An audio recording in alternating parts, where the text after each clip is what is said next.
Good morning and welcome to today's webinar, 5 Simple Tips to Save Lots of Tax Using SMSF Pensions. My name is Greg Einfeld. I'm the owner and the founder of Lime Actuarial. I'm an actuary myself. And I thought that I would start off today, as I did for those of you that participated in our webinar last week, I thought I'd just start off with a quick story about how I came to be here today and presenting to you. And I first became involved in the SMSF industry because I wanted to help trustees of super funds get access to great advice about how to make the most of their self-managed super funds. And in that capacity, it wasn't long before I needed to order an actuarial certificate. And I checked out a lot of the different options that were available, and there are certainly some good ones out there. I find that they all delivered on what they were intended to do. They all produced a certificate, they all performed a calculation. Some were very accurate, some were reasonably accurate. But I felt that in many cases they were a little bit more expensive than they could have been, and that the turnaround wasn't as fast as it should be as well. And I thought, I can do better than that. I can help accountants and trustees by creating a better service. So that's what I did, and I launched the Lime Actuarial business I decided to launch it the very next day and did launch it not long afterwards. And once I had launched the business, I found that I had lots of good data where I could see what trustees were doing in their super funds, and I realised that there were things they could be doing to make better use of all of the superannuation opportunities. So I thought, what's the best way, in the spirit of trying to help people improve their position, what's the best way that I can convey that message to as many trustees as possible? Because my reach is only so great, I thought the best thing to do is to do so through accountants and financial advisors. So that's what we're doing here today, and that's my objective, is to try and share some tips with you that hopefully you will be able to in turn share with all of your clients as well. We've got over 60 accountants and financial advisors registered for today, which is once again a really good turnout, especially since we ran this same presentation only a few months ago, and we had 130 registrations on that particular day. So there's clearly a lot of interest in finding out how to use pensions to reduce tax, and I'm really pleased to see that there is so much interest. And I'm going to provide an incentive for you at the end of the session today to take some of the things that we discuss and implement them in your business and share some of these concepts with your clients. In terms of questions, please feel free to type any questions in as we go along, and I'm going to save them all to the end, and then I'll just work through them one by one. So if you hang on at the end, then you'll hear your question answered. Please be as specific as possible when you ask the questions, because I may not remember the context in which you ask the questions, so please be specific as possible. So the agenda for today's session, I'm going to provide a quick refresher on the tax components in super. But that's really important information because we're going to rely on that for the 5 tips that I will then cover off. So this may seem like information you're already familiar with, and if so, that's great. I'll run through it fairly quickly, but it is baseline knowledge, and without it, you won't be able to follow the tips. So please do pay attention for this section on the tax components, and then you can see the rest of the agenda there in front of you. So this here is a statement. It's a member statement. It's a real-life member statement from a real member, and this comes out of Class Super. Class, I think, is really good software for using SMSFs.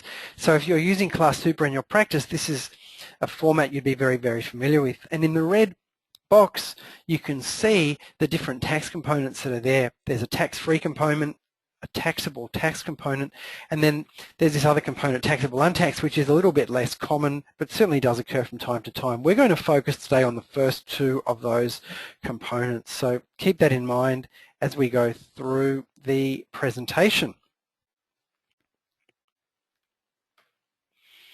So we're now going to look at how each of these components is taxed.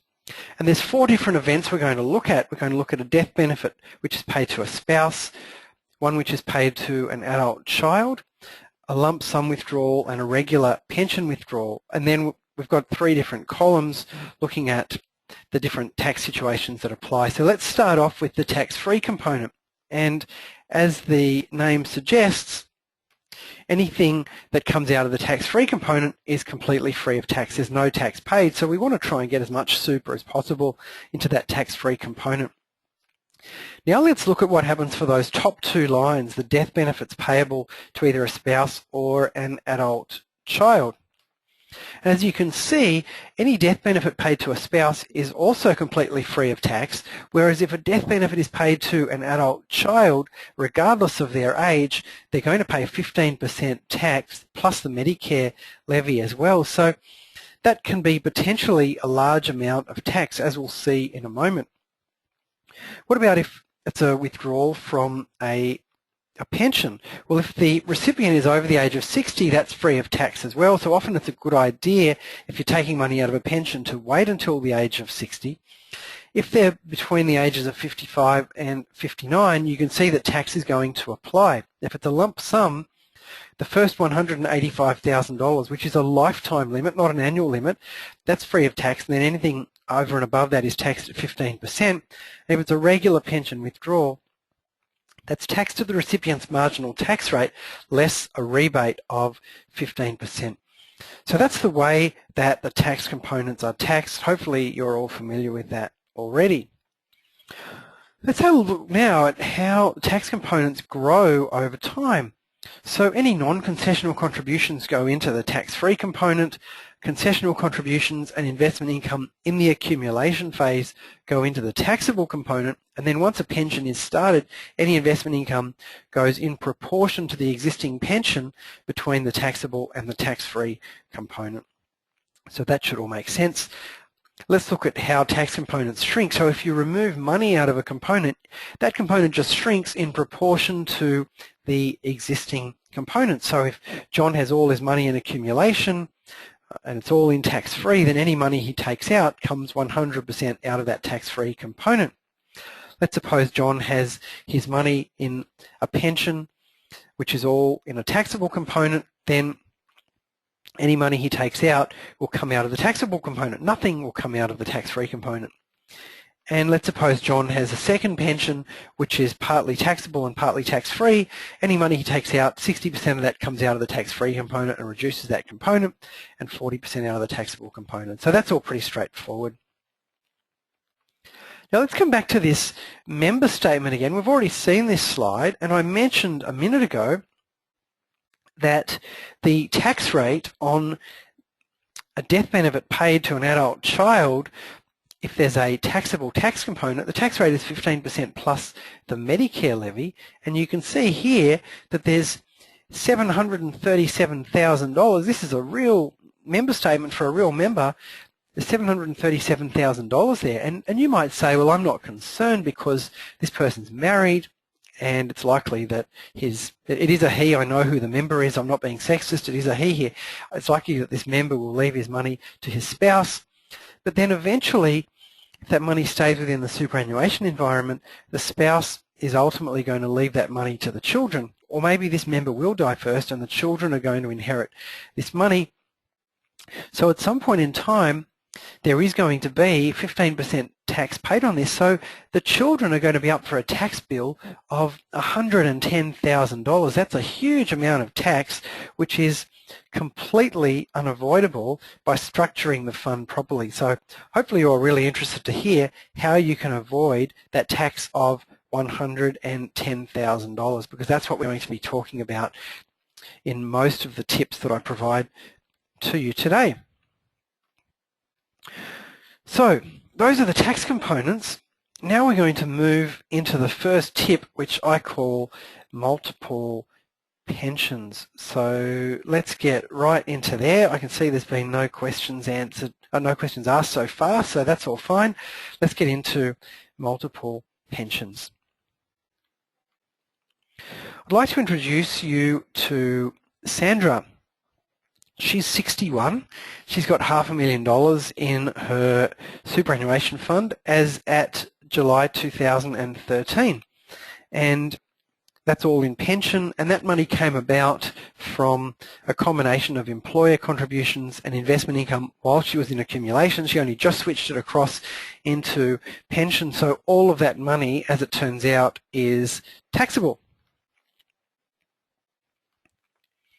So let's have a look at the cash flows in this particular fund. So we just looked, we had an opening balance that Sandra had on the 1st of July 2013 of $500,000, and let's have a look then at what Sandra did during the year. She made a non-concessional contribution of $450,000. That was the maximum that she could have made under the bring forward rule in that year. And then there was some investment income in both the pension and the accumulation phase during the year. She took out some pension payments, so that's all straightforward. And then what are we left with at the end of the year? By coincidence, we have $470,000 in pension and $470,000 in accumulation. So this is what Sandra has. What I'm really interested in is the components of the pension and the accumulation balance. So let's have a look at that. You can see everything in pension is taxable. You will remember that at the start of the year, her $500,000 was all taxable. Interest, investment income in a pension is allocated in line with the pension balance. So everything on the left-hand side is taxable. And then if we look at the right, the investment income in accumulation is taxable as well, whereas the non-concessional contribution goes into the tax-free component. So if we look at the fund as a whole, we've got $490,000 that is taxable, and we've got $450,000 that is tax-free. So I'm now going to ask you the question, if you remember the facts, what is Sandra going to do? What are you going to recommend to her? Because she's just come to you asking for advice. Whether you're an accountant or a financial advisor, she wants your advice. What is she going to do? Is she going to do nothing? Is she going to commute her existing pension and then start one single new pension for $940,000? Or is she going to keep her first pension, which has $470,000 in it, and then start a second pension for another $470,000? So they're the options for Sandra. Now, while you're thinking about that, I'm going to open up a poll, and you're going to have a chance to vote. So you should now see the options. I'm going to leave that with you for a second. I'll be back in a moment.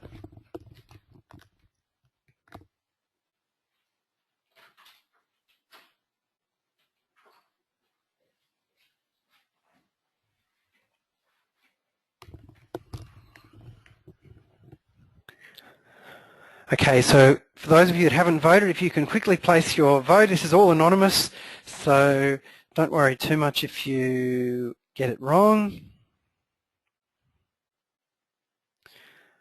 Okay, I think we're getting the gist here.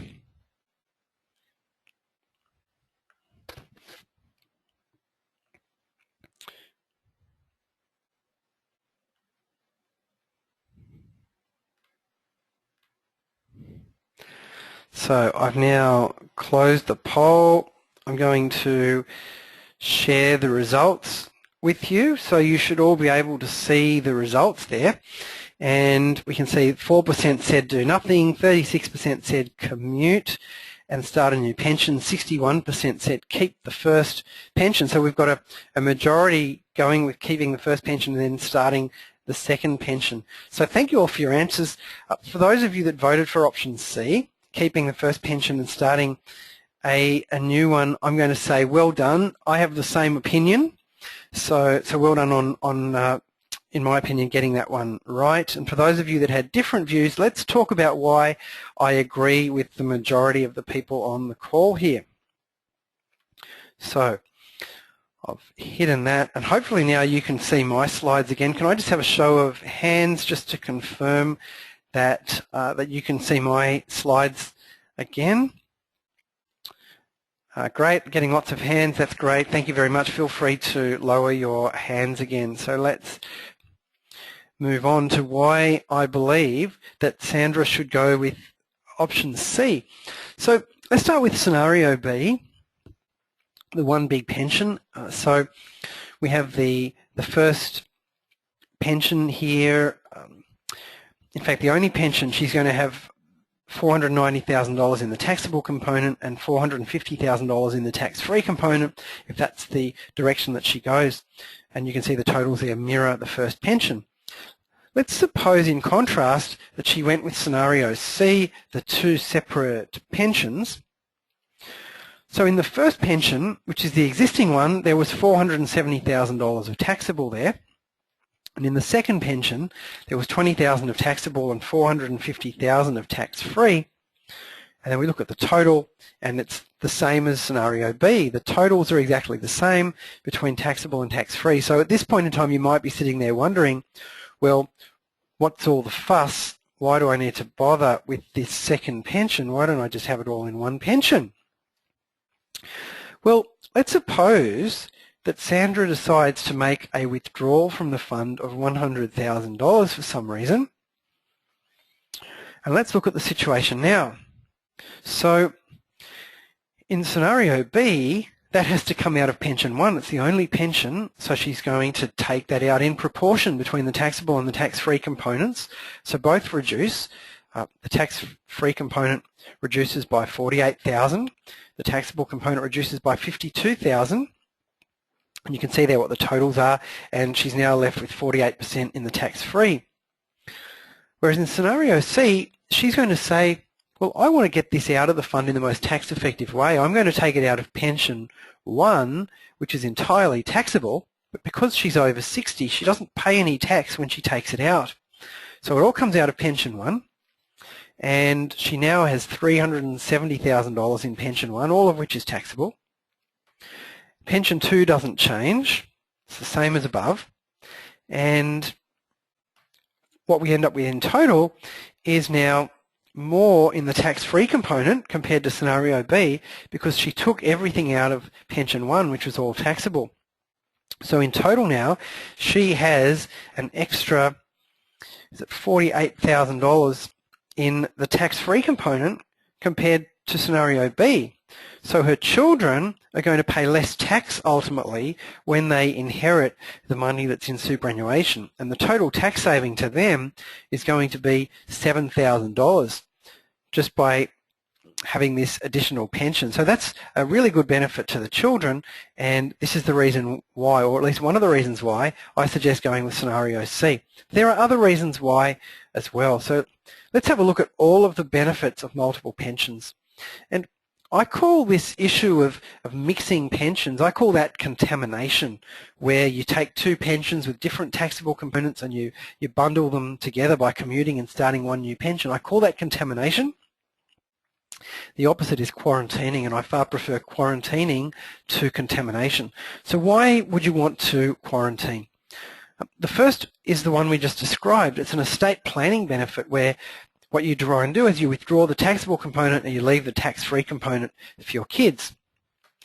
The second one, imagine you have a transition to retirement pension and you're aged less than 60. What you might do there is withdraw from the pension that is predominantly tax-free. You won't pay any tax on it, and you'll leave the taxable component to withdraw when you're over 60. Now, what if the government reintroduces a tax on the taxable component over the age of 60? At the moment, there is none, but they may do that in the future. It's very, very, very unlikely that they would introduce such a tax on the tax-free component, but it's certainly possible that they would do so on the taxable component. So if you can get all the money out of the out of the taxable component now, while there is no tax, that's a great thing to do. And then finally, this goes really well with a recontribution strategy, which you may not be familiar with. We're going to talk about that in more detail in a few moments. So there are all the reasons that you don't want to contaminate your pensions. The next benefit is the Centrelink deeming provisions, which come in from the 1st of January 2015, which is in only a few weeks' time. So what's happening here is that the income test rules are changing, and they're going to be less favourable for people that have superannuation pensions. However, anybody that has an existing superannuation pension and an existing age pension in place from the 1st of January is going to be grandfathered. So if you have clients in that situation, you don't want to commute those pensions. You want to keep them in place so your clients can take advantage of the more generous rules. And then finally, you might find that your client inadvertently doesn't meet the minimum pension standards, so they don't withdraw their minimum balance from super in a particular year. And if that's the case and you only have one pension, that pension is deemed not to exist. Whereas if you have multiple pensions, you might be able to demonstrate to the ATO that your client has met their obligations from, say, one or some pensions, but not from all of them. So at least some of their funds gets the benefit of having exempt pension income. So there are all the reasons why I prefer to have multiple pensions rather than one individual pension. So I talked about this issue called contamination. So let me show you how this works in practice. So we have a fund here where you can see there's the beginning of the financial year, the 1st of July, and then a couple of events took place during the year, some contributions. So what we do here to avoid contamination, we start off at the beginning of the year with a new pension, and that just cleans everything up, puts everything into the pension phase that's there. And then when a contribution comes in, we start a new pension, and this pension is going to be 100% taxable. And then when another non-concessional contribution comes in, we're going to start another pension, and this one's going to be 100% tax-free. And this way we're quarantining the pensions so that when we go to take money out, we can ensure that we take it out of the right pension. In the example I gave before with Sandra, that would be taking it out of the pension with the highest taxable component. But for someone who's in a TTR pension that's less than 60, it could be the other way around. So by quarantining, you can pick and choose where the money gets taken out from. And this is how you avoid contamination, by having multiple pensions in place. Now, I know what you're thinking. You're sitting there thinking, wow, this all sounds quite difficult to implement. How am I going to do this? And it all comes down to software. So for those of you that are using, for example, Class Super or BGL, you're very comfortable with this because you've got the functionality to do that. Personally, I think there's some great software out there. I think Class is really good. BGL does the job too. Some people said to me, well, I don't use any software. I just use a spreadsheet or I just use a basic general ledger without superannuation functionality. I actually considered building some very basic software to perform these calculations, and then I stumbled upon McLeod, and McLeod is actually free SMSF accounting software.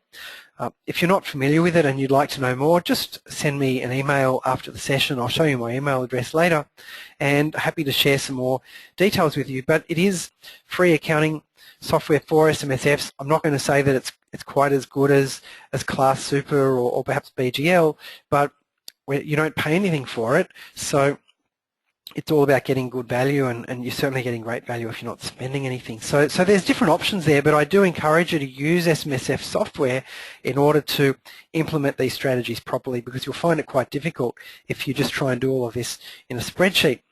The other aspect of implementation is documentation that goes with each pension. So every time there's a new pension, you should be creating documents where there's letters going back and forth between the members and the trustees, and there's minutes and so on. And if you don't have the tools to do that, we will very soon be launching some very simple and low-cost documentation software where we'll be charging certainly well under $100, I think, for each pension that gets commenced, which is very much cheaper than some of the other options that are out there. So make sure when you do this that you implement everything properly in terms of your calculations and in terms of your documentation. So let's move on now to the recontribution strategy, and I've mentioned this in the last section on multiple pensions. It's important, of course, to listen to everything I discussed today, but in particular, if you're only going to listen to one section, make sure you listen to this section on the recontribution strategy, because the benefits of doing this properly are absolutely huge, and it's actually quite simple. So what's a recontribution?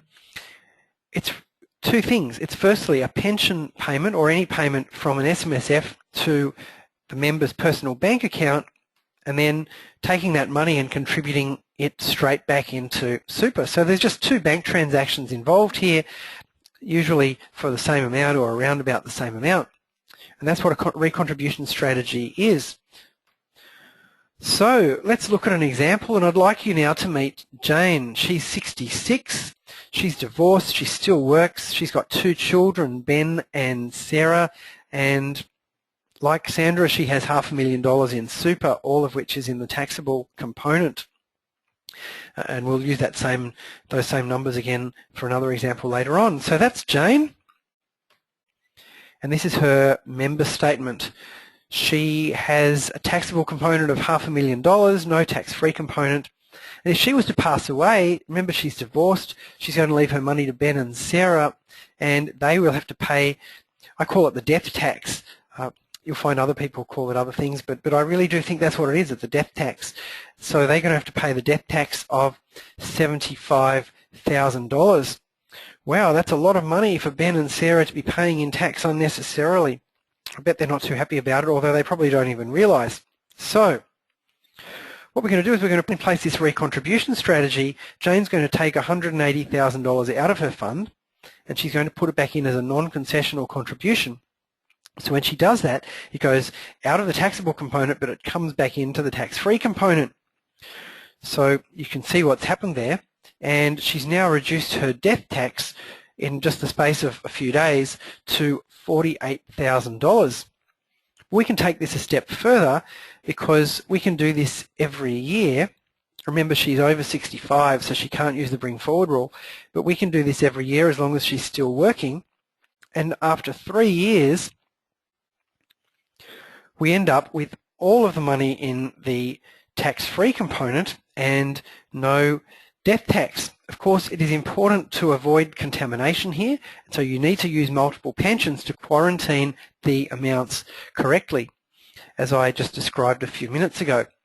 So if any of you have a strategy to try and take on board your clients' children as new clients, this is an absolutely brilliant way to do so, because you can go to Ben and to Sarah here and say, hey guys, I've just saved you a total of $75,000 of tax.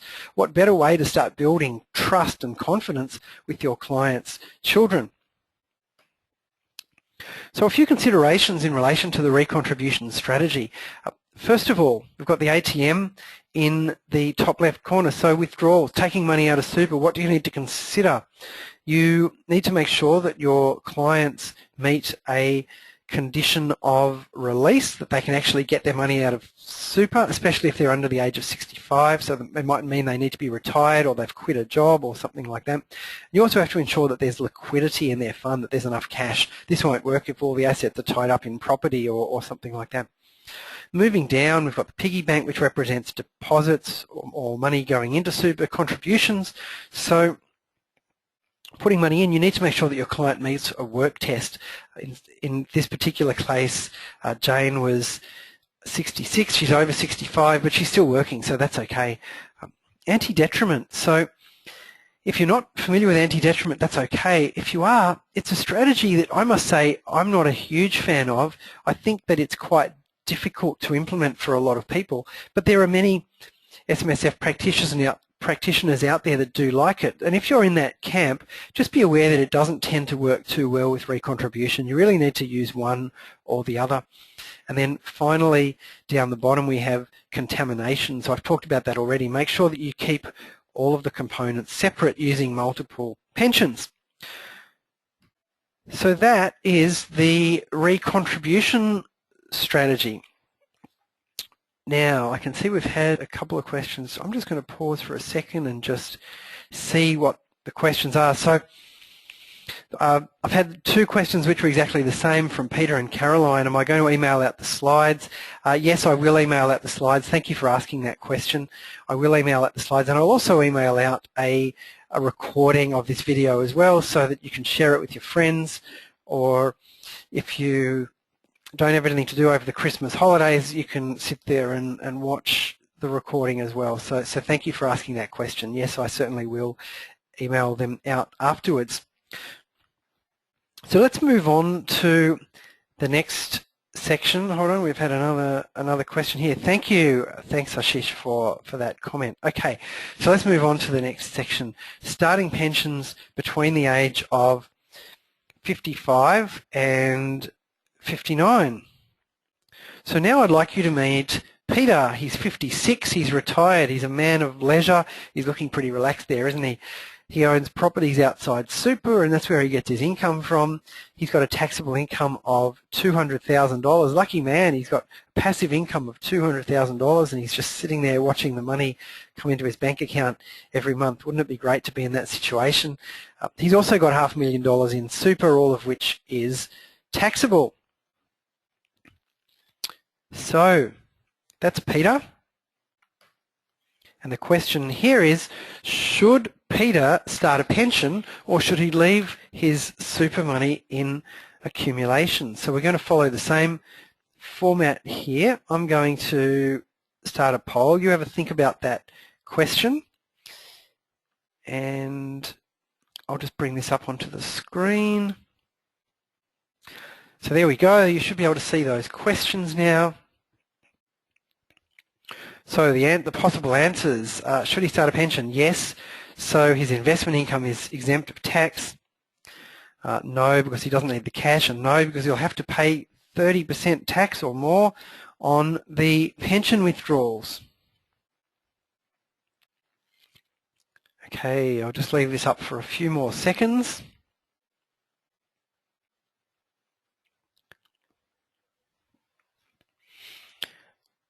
Okay, most of you have voted now. So I'm going to close the poll. And I'm going to share the results with you.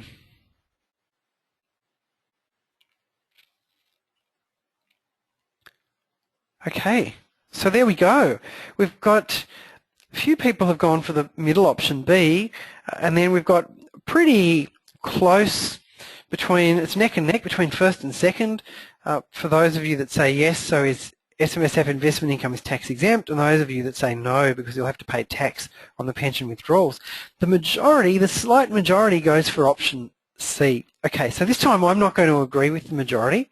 I'm going to agree with those of you in category A, which is 42%, that he should start a pension. And there's one really key thing here, and that is that he's not working. He's retired. If he was working, I'd have a different view, but he's retired. So let's hide the poll, and hopefully you can now see my slides again. And let's have a look at why this is. So let's come back to this slide. You've seen this slide already. So those of you who went for option C and possibly option B, I think what you've got in mind is the bottom line, which is that if he took out, he's required to take out money from his pension, he's going to be taxed at his marginal tax rate. And remember, he was earning $200,000, so he's on the top rate, and he's going to be paying tax of 49% less 15%. He's going to be paying tax of 34%, and you're concerned about that, and it's quite right for you to be concerned. But there's a very nifty little trick that we can take advantage of, and because he is retired, he can start an account-based pension as opposed to a transition to retirement pension. And then what he can do from his account-based pension, as I'll show you in a moment, instead of making a regular pension withdrawal, he can make a lump sum withdrawal up to a lifetime limit of $185,000. You might be thinking, how does that work? So let's have a look at this determination from the tax office that came out in 2013, and this is a quote from the determination. A payment made as a result of a partial commutation of an account-based pension, and that's what he's going to do. He's going to take out a lump sum, which is a commutation, which is a partial commutation, other than a transition to retirement income stream. So we talked about this not being a transition to retirement pension. So a payment made as a partial commutation counts towards the minimum annual amount required to be paid. So he gets the best of both worlds here. He can count this towards his minimum 4%, but at the same time he can also be taxed as a lump sum. And he gets that $185,000 of tax-free, which is a lifetime limit. So this is a great option for Peter to take advantage of.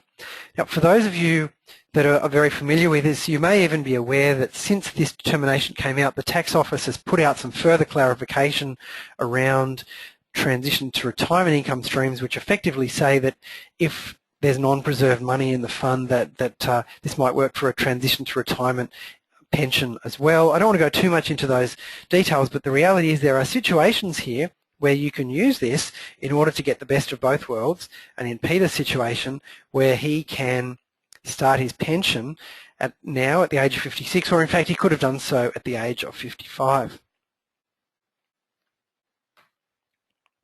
Now, in order for this to work, it has to be an account-based pension, it has to be a partial commutation, not a full commutation. That's okay, you just leave a very small amount behind if you're getting close to not having any money left, and you need to document this election before the withdrawal is made. So make sure you put that documentation in place once again. So, what's the size of the tax saving to Peter? Well, he's got $500,000.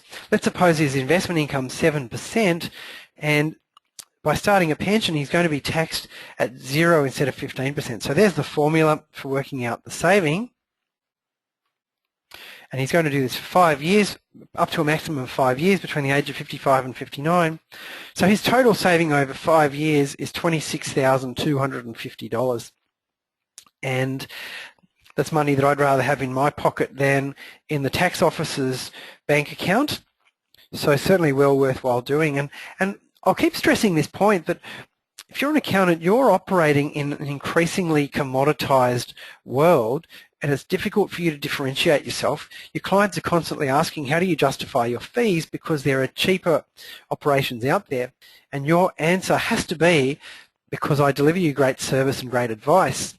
And these tips that we're going through today are the types of advice that are going to help you hang on to your existing clients and bring on board new clients as well. So some simple rules of thumb, and I stress these are rules of thumb. They won't apply in every case, but they will apply in most cases.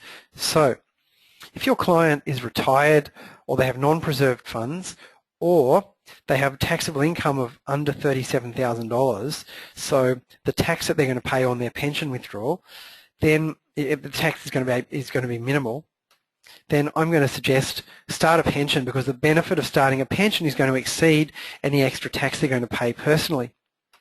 If they're in this middle category, they're working, they only have preserved funds, and their income's between $37,000 and $188,000, then it's probably line ball as to whether they start a pension or not. So these are the things to consider. What's their likely investment income?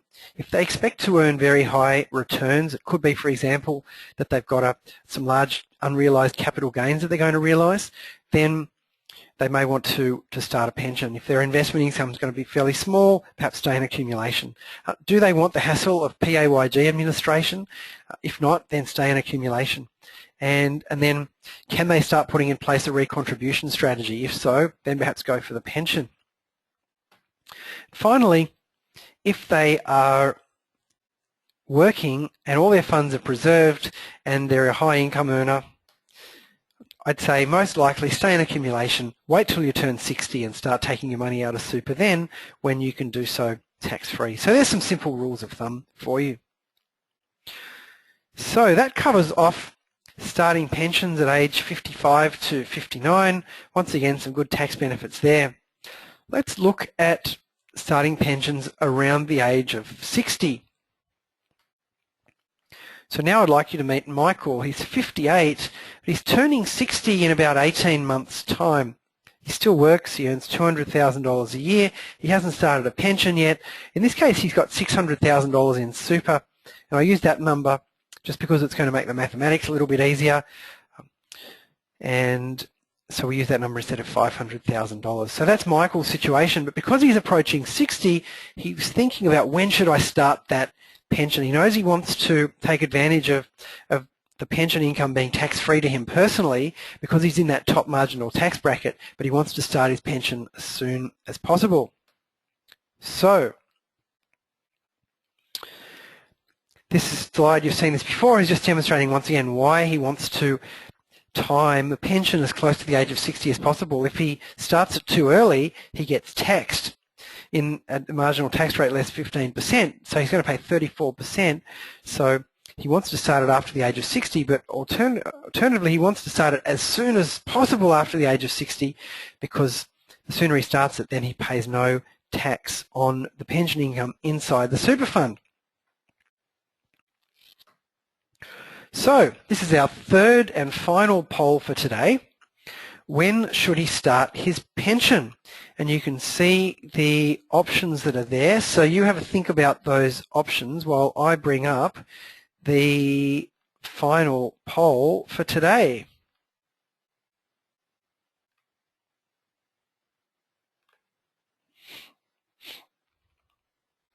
So there you go. You should be able to see the options now. And I'll give you a little bit of time to place your votes. We're getting a good mix of options here. People have ticked all 4, so if you're not sure, it doesn't matter what you tick, you won't be alone. Okay, just a few more seconds. Okay, I'm going to close the poll now. We have a dead heat. I'll share that result with you. We have a dead heat between option B and option C, followed by option A.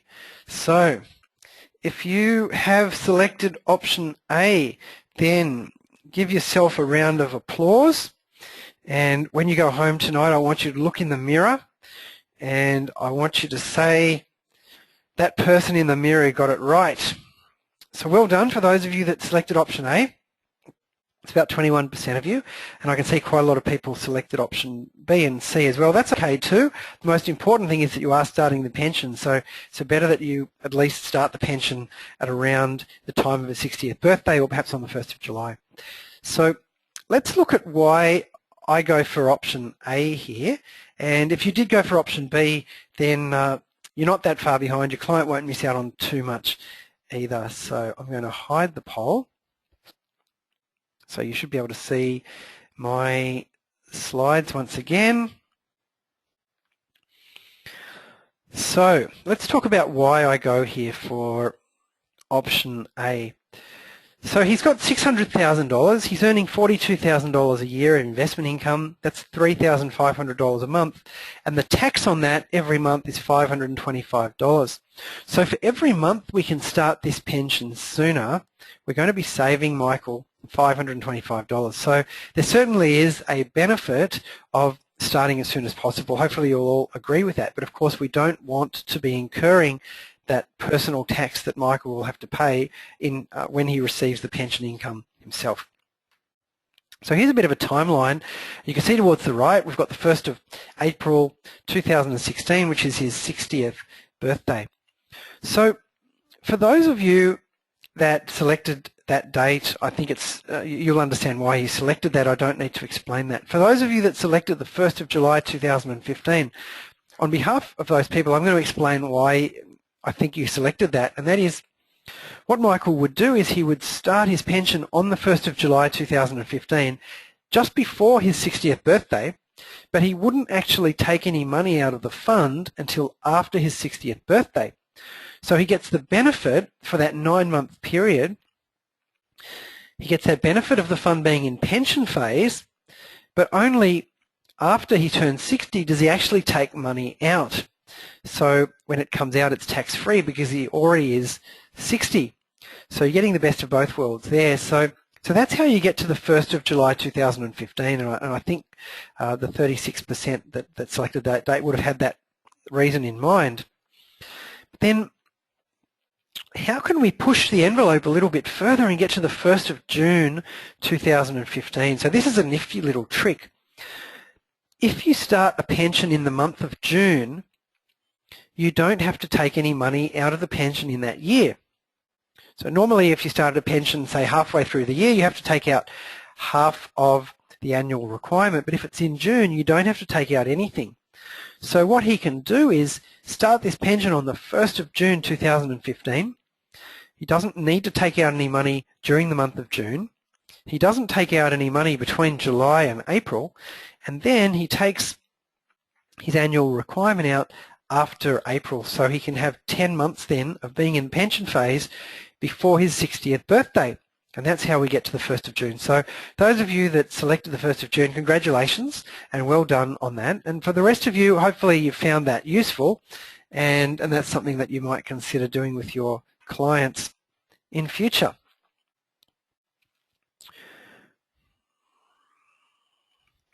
These are just showing the timing of where some of those transactions take place. So what's the total saving by using this strategy? Well, it's $525 a month times 10 months. So in total, Michael's going to save just over $5,000 by starting this pension 10 months earlier. Once again, this is a great way to demonstrate to your clients that you're adding value to them. So let's move now to our final topic, which is maximising exempt current pension income. And I think that you would all be aware that in most cases that you're going to need an actuarial certificate in order to claim exempt current pension income. Generally, an actuarial certificate is required if you meet these two criteria. The fund has both a pension balance at some stage during the year and an accumulation balance at some stage during the year, and then also the fund's assets are unsegregated. Personally, there are benefits of segregation, but I think the benefits are generally quite small, and the complexity that it adds to the fund, in my view, it's just not worth it, and it is something that's quite hard to get right, especially since we had some determinations that came out earlier this year and last year as well that relate to segregation. I think to do it properly it really is hard, and I would suggest that for 99% of funds you should be going down the unsegregated route. So a lot of your funds are going to require an actuarial certificate in order to obtain that exemption. How do we calculate exempt current pension income? Well, the formula looks quite simple on the surface. It's the average pension balance during the year divided by the average SMSF balance.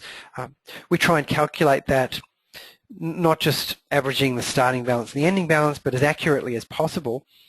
And we do that as accurately as possible, not only because actuaries like to be accurate, but and certainly we like to be at Lime Actuarial. I know that our algorithm is among the most accurate that are available, but the more accurate you make it, the less tax your clients actually end up paying as well, just in relation to when transactions normally take place during the year. So we make sure that our clients get the best possible outcome, and I know that not everybody is able to do that, but we certainly do. So how do we increase this ECPI percentage? So the first thing we do is we start pensions early in the year. The earlier you start the pension, the longer the fund will be in pension phase for, and therefore the better the percentage. Start pensions often. So if you get a big contribution into the fund during the year, start a new pension, get that contribution out of accumulation into pension. So not only do you get a better outcome from multiple pensions as we described earlier, but you also get a better exempt current pension income percentage. Make your pension payments late in the year. So this is one of the things that we see quite often in funds, is we see weekly or monthly or fortnightly pensions being taken. So if your client needs that for cash flow reasons, that's fine, but if they don't, then you don't need to make monthly pensions. Make an annual pension payment in June, leave it as late as possible in the year, and that way there'll be more money in the fund that's in pension phase, and that will improve the percentage, especially if there's an accumulation balance as well.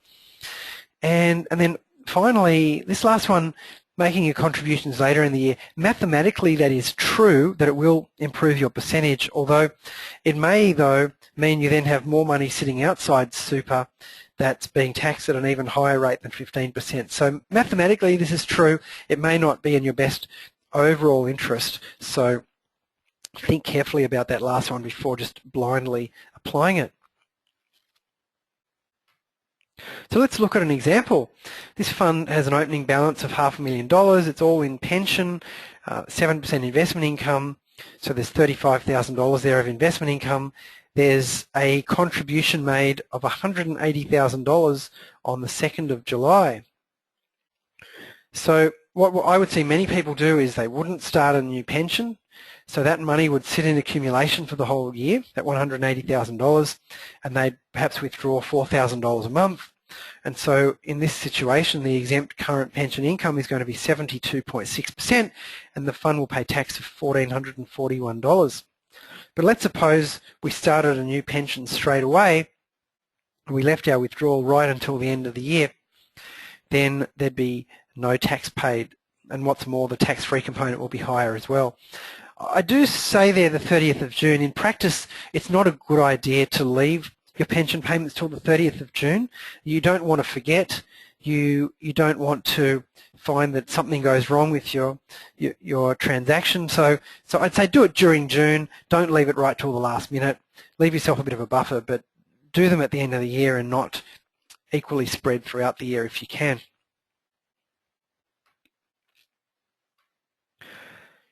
So we've covered a lot of territory today. In summary, I'd say I've identified 4 different tips for you that collectively in the examples that I've given, and those examples are all reasonable examples.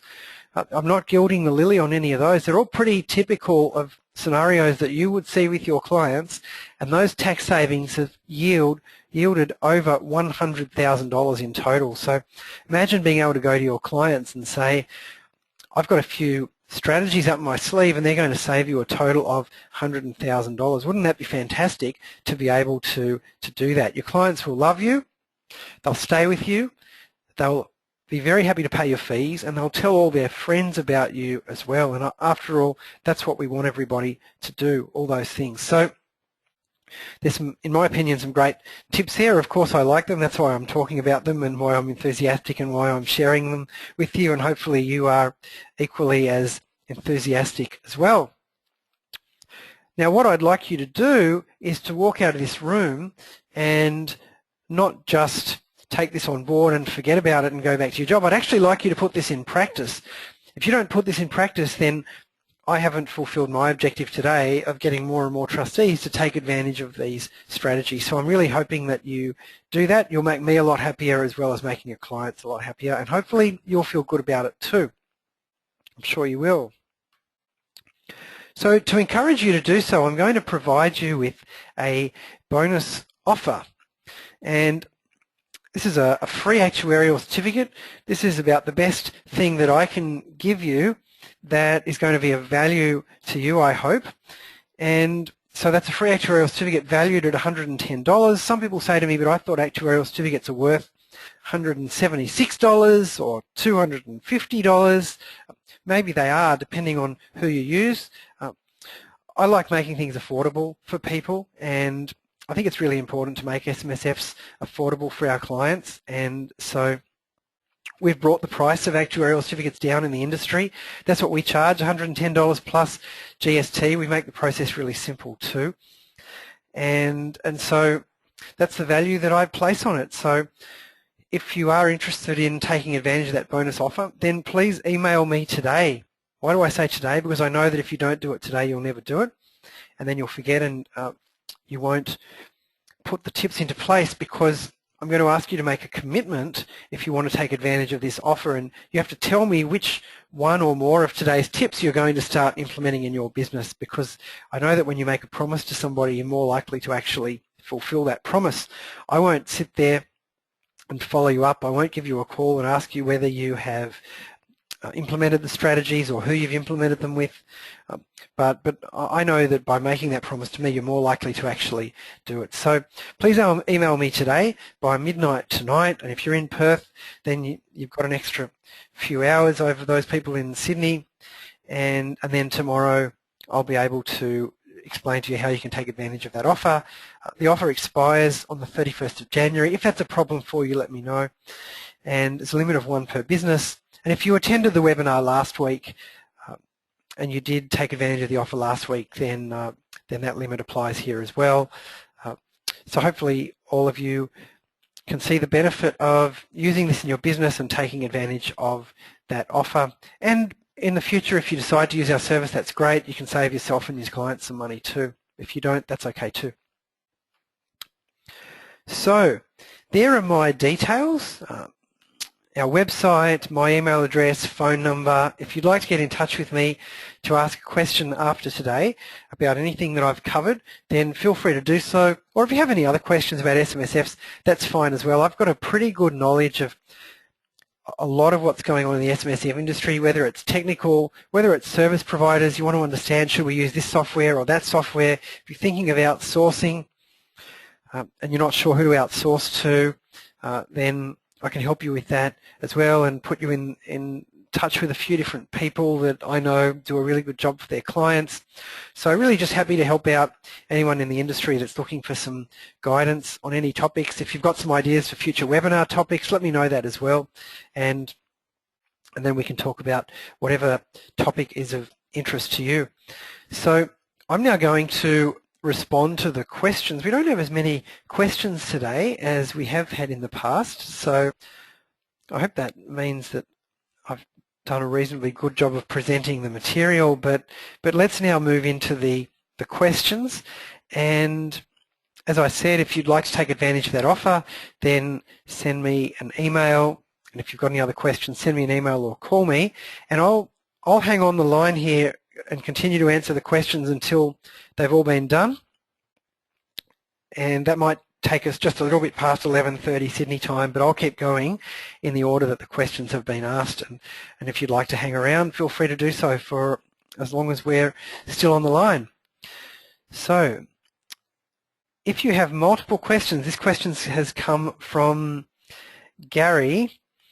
If you have multiple pension accounts, do you need to take the minimum pension from each account? Yes, you do. You do. So that's not really an impost for your client. It's not a problem for your client, because you just need to say to your client, you need to take a total of $20,000 out of super this year, or $50,000, or whatever the number is.